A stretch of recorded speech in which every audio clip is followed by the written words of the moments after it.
Hi hello എൻ്റെ കുഞ്ഞു സ്വർഗത്തിലേക്ക് എല്ലാവർക്കും സ്വാഗതം. എല്ലാവരും സുഖമായിട്ടിരിക്കുന്നു എന്ന് വിശ്വസിക്കുന്നു. എൻ്റെ ചാനൽ ഇഷ്ടപ്പെടുകയാണെങ്കിൽ എല്ലാവരും ലൈക്കും കമൻറ്റും സബ്ബും ഒക്കെ ചെയ്തിട്ട് മുന്നോട്ട് കൊണ്ടുപോകാൻ വേണ്ടിയിട്ട് ഹെൽപ്പ് ചെയ്യണം.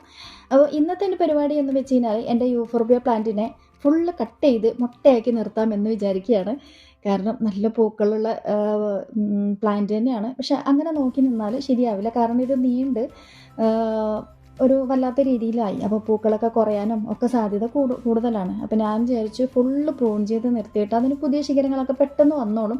ഇച്ചിരി കെയറിങ് കൊടുത്താൽ മാത്രം മതി. കാരണം വെള്ളം അധികം ആവാതെയും അങ്ങനെയൊക്കെ നമ്മൾ ഒന്ന് ശ്രദ്ധിച്ചു കൊടുത്താൽ തന്നെ ഇത് നന്നായിട്ട് വന്നോളും. ഞാൻ ദേ നോക്കി അതിനെ ഈ ഒരു രൂപത്തിലേക്ക് ആക്കി എടുത്തിട്ടുണ്ട്. അപ്പം നമ്മൾ കട്ട് ചെയ്ത സമയത്ത് ഒരു പാല് പോലെയൊക്കെ വരും. അതൊക്കെ ഞാൻ തുണി വെച്ച് ഒപ്പിയെടുത്തതിന് ശേഷമാണ് സാഫ് തേച്ച് കൊടുക്കുന്നത്. അപ്പം എന്തുകൊണ്ടും ഈ സാഫ് പുരട്ടി കൊടുക്കുന്നത് നല്ലൊരു ഓപ്ഷനാണ്. അപ്പം അതൊക്കെ പുരട്ടി നമ്മളൊരു ഷെയ്ഡിലോട്ട് തന്നെ മാറ്റി വെച്ചാൽ മതി. ഒരാഴ്ചയോ രണ്ടാഴ്ചയോ കഴിഞ്ഞിട്ട് നമ്മൾ നല്ല വെയിലത്തോട്ട് തന്നെ മാറ്റി വയ്ക്കാവുന്നതാണ്.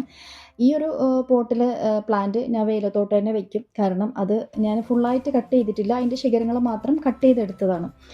ഇതിപ്പം ഈ ഒരു അടുത്ത് ഞാൻ നട്ടതാണ്. അപ്പം ഇതൊക്കെ എനിക്ക് ഒരുപാട് കട്ടിങ്സ് ഇതിൽ നിന്ന് കിട്ടിയിട്ടുണ്ട്. ഇതേ നോക്കിയേ, കണ്ടോ, ഒരുപാട് കട്ടിങ്സ് കിട്ടിയിട്ടുണ്ട്. എല്ലാം പൂക്കളുള്ള കട്ടിങ്സാണ്. അപ്പം ഇതൊക്കെ വേറെ പോട്ടുകളിൽ മാറ്റി നടണം. അപ്പോൾ കുറേ പോട്ടുകളിൽ ഒരേ ഫ്ലവർ തന്നെ കാണുന്നത് എനിക്ക് ഭയങ്കര ഇഷ്ടമുള്ളതാണ്. അങ്ങനെ വെക്കുമ്പം നമ്മളെ ഗാർഡൻ നന്നായിട്ട് ഇരിക്കും. അപ്പം ഇന്നത്തെ വിശേഷം ഇത്രയൊക്കെ ഉള്ളൂ.